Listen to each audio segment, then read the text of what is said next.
dan bijaksana. Hadirin sebangsa dan setanah air yang kami banggakan. Pada umumnya ada 3 konsep yang berkaitan dengan pemanfaatan harta benda. Pertama, komunis dengan prinsip mengutamakan kepentingan masyarakat di atas kepentingan individu.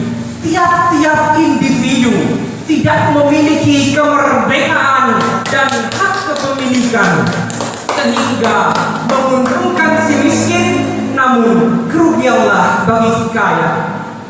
Yang kedua, kapitalisme dengan prinsip menitik beratkan kepentingan individu di atas kepentingan masyarakat.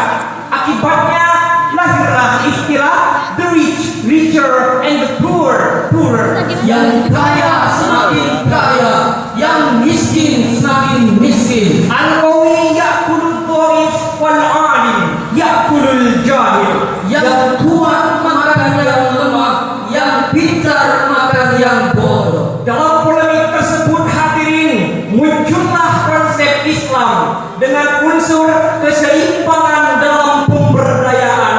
Tujuannya adalah Kai la yakuna daulatan bainal awliya'i minkum, in order the property not only roll on between rich men and also for the poor men. agar harta kekayaan tidak hanya bergulir di antara orang-orang kaya, tapi juga dapat dirasakan oleh kaum duafa. Oleh karena itu hadirin, izinkanlah kami memaparkan syarhil Quran dengan judul Zakat, Infak dan sedekah, solusi pemberantas kemiskinan. sebagai rujukan. Marilah kita renungkan firman Allah dalam surah At-Taubah ayat 103 sebagai berikut.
Inna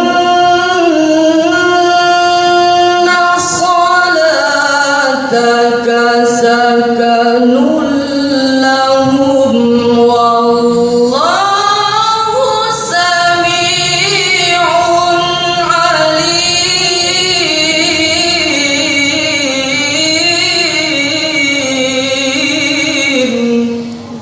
Aku berlindung kepada dari godaan setan yang terkutuk dengan menyebut asma Allah yang maha pengasih lagi maha penyayang. Ambillah zakat dari sebagian harta mereka. Dengan zakat itu kamu membersihkan dan mensucikan mereka, dan berdoalah untuk mereka. Sesungguhnya doa kamu itu menjadi ketentraman jiwa bagi mereka. Dan Allah Maha mendengar lagi Maha bijaksana. Hadirin yang kami muliakan, Imam Ibnu Jarir mengatakan ayat tersebut diturunkan berkenaan dengan permintaan Abu Lubabah beserta kedua orang temannya kepada Rasulullah untuk menerima hartanya. Lalu turunlah perintah untuk menerimanya sebagaimana yang terkait indah dalam surah At-Taubah ayat 103 tadi, terutama dalam kalimat khudh min amwalihim. Jika kita mengkaji lebih dalam kalimat khudh, di samping menunjukkan sigot amr, juga mengisyaratkan agar dibentuk lembaga pengelola zakat yang profesional dan proporsional. Mengapa hadirin? Mengisyaratkan agar amilin zakat, agar lembaga pengelola zakat memiliki sistem manajemen yang bagus, yang patut kita ajungi jempol. Apa hikmah zakat bagi seorang muzaki? Di dalam ayat tadi dijelaskan, pertama, tathhiruh, membersihkan harta dari hak-hak fakir miskin, orang-orang melarat yang tiap hari merasakan pekik getirnya kehidupan. Fungsi yang kedua, wa tuzakkihim, membersihkan dari penyakit rakus, tamak, dan serakah yang merupakan penyakit berbahaya. Sebab hadirin, jika kehidupan Indonesia menangkir penyakit ini, maka akan melahirkan Hartawan berjiwa korun, pengusaha bermental sa'labah, penguasa berotak Fir'aun, yang mana fungsinya bukan lagi menjadi pelindung bagi rakyat, tapi justru pemeras, penindas, bahkan perampas hak-hak rakyat. Fungsi yang ketiga, sakanalahum, maksudnya hadirin, dengan cara berzakat, wakaf, dan infak dapat mensejahterakan masyarakat. Begitupun sebaliknya, jika para aulia, para konglomerat, para pejabat enggan membayar zakat, enggan bersedekah, enggan berinfak, tunggulah kehancuran negara.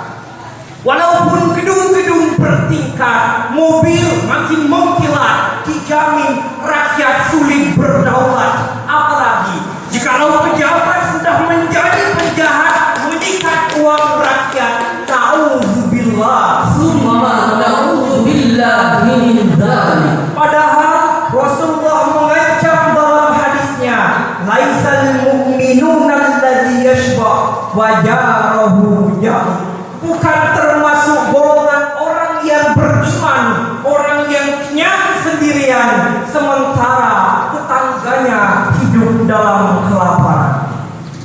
Timbul pertanyaan, lantas kepada siapa kita hendak membayar zakat?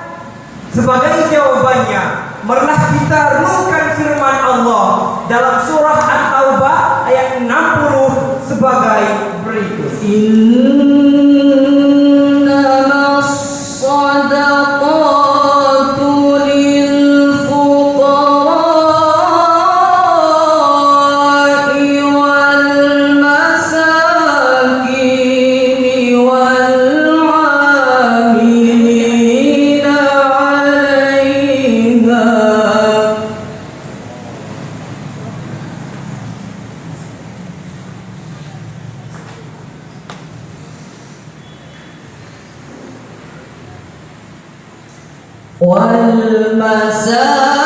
والمساكين والعاملين عليها والمؤلفة قلوبهم وفي الرقاب.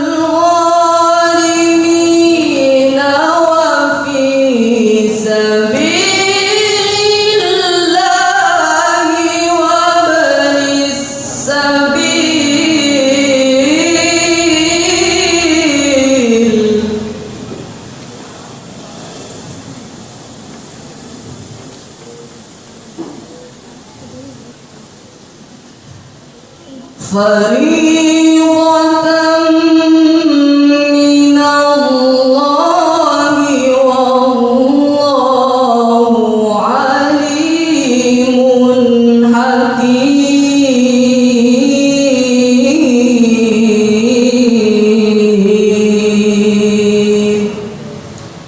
صدق الله العظيم.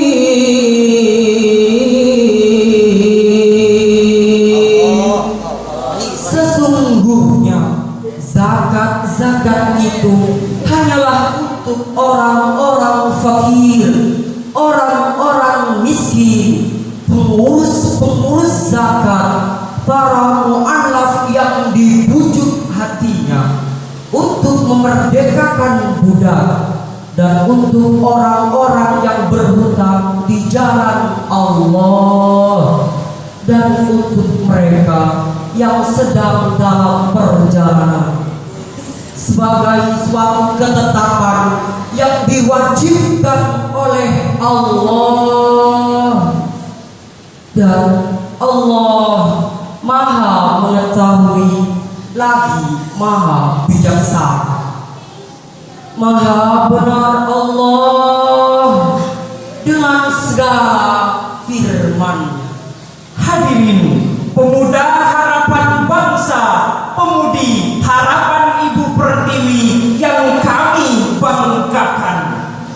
Ayat tadi diawali dengan lafaz innama, yang mana dalam ilmu balaghah merupakan adatul qasri. Ayat tadi merupakan deskripsi dari Allah Subhanahu wa taala tentang skala prioritas penerimaan zakat, yaitu al-fuqara wal masakin, orang-orang fakir dan miskin. Dari uraian di atas dapat kita tarik kesimpulan bahwa keterbelakangan adalah akibat dari kebodohan, dan kebodohan adalah akibat dari kemiskinan. Sedangkan zakat, infak, Dan sedekah solusi pemberantas kemiskinan. Yang kaya memberi, yang miskin berusaha. Itulah tuntutan Islam. Mungkin hanya ini yang bisa kami sampaikan, kurang lebihnya mohon maaf. Sebelum kami akhiri, kami akan menyampaikan syair dari pemuda Genggong sebagai berikut. Mengapa kau tak berzakat? Apakah kau tak ingat? Atau Tuhan itu dahsyat, pedih dan pilu sekali. Kau kan merasakan nanti apabila kau sudah mati. Kau kan menyesal di padang mahsyar nanti. Dan sebuah pantun. Ibu pergi ke Seboro, adik berjoget dengan irama. Bangkitlah wahai masyarakat Probolinggo demi masa depan bangsa dan agama. Aqulu qawli hadza wastaghfirullah li wa lakum. Ihdinas siratal mustaqim. Wallahul muwaffiq ila aqwamit thoriq. Tsumma assalamu alaikum warahmatullahi wabarakatuh.